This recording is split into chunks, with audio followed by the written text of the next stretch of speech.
Hey, this is Paul from MobileTrans, and this is the first impressions of the OnePlus Nord. I'd seen so much stuff that OnePlus had actually put out there on Twitter in their marketing campaign, and they marketed it like it was this massive, big flagship phone. And you know what? They've done it, and they've done it really well. First of all, I just want to talk about the unboxing of the Nord. And unboxings don't bother me in the slightest because they are just getting a phone out of a box. But with the OnePlus, the amount of stuff that you get in that box, because remember, £379 this Nord is. For the amount of stuff you get in that box for £379, it makes you feel like you're getting more than you should for that price. You get a little booklet which kind of explains the story of Nord, you get that warp charger and that red cable which stands out, and it even comes with that clear case, which flagship phones don't even do that. And this is something that I really like. But that first thing that strikes you when you get this out of the box is that blue color. Just look at that, it looks so good. It massively stands out from everything else that there is. Once you put it in the sunlight as well and just shine it around a little bit, you start to get like different bits of blue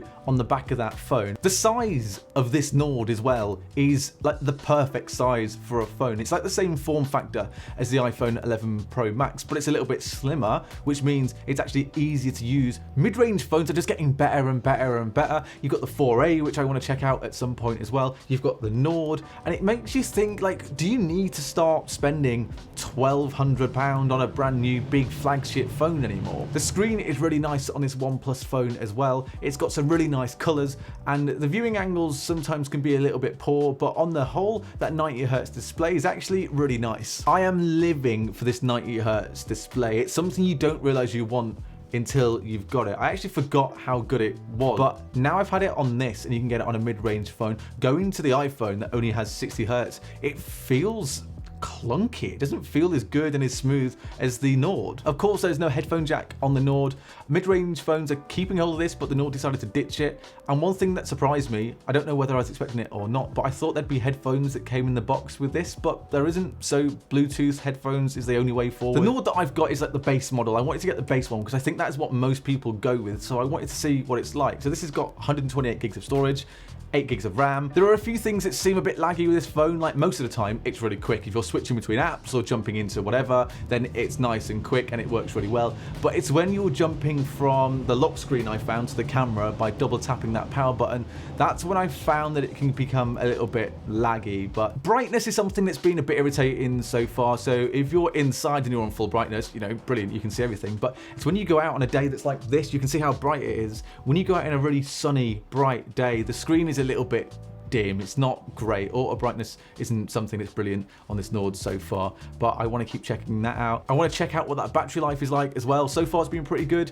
It'll get you to the end of a day, but I want to use it a little bit more and drive it as my daily phone for the next couple of weeks. The one thing that I've been really impressed with on this so far is the camera, and the cameras on this are actually pretty decent. There's a lot of photos that people have taken that you can see online, which shows you how good the cameras really are. I'll show you a picture on the screen now, and you can tell that they do look really good. I don't want to talk loads about this in the first impressions video because I want to take some time to have a little look at what the video's like and have a bit more of an in-depth play with photos. But I have taken some photos and I'm genuinely impressed of what it can do. And it starts to show you now that even the cameras on some of these mid-range phones, remember the price of this, can almost take photos as good as something that's on a phone that costs 3 times the price. So the cameras on the OnePlus Nord are something that so far have really impressed me. That is the first impressions of this OnePlus Nord. So if you like that video, make sure you subscribe to MobileTrans and like the video as well. And let me know in the comments what you think of this OnePlus Nord. And then we will see you on the next video.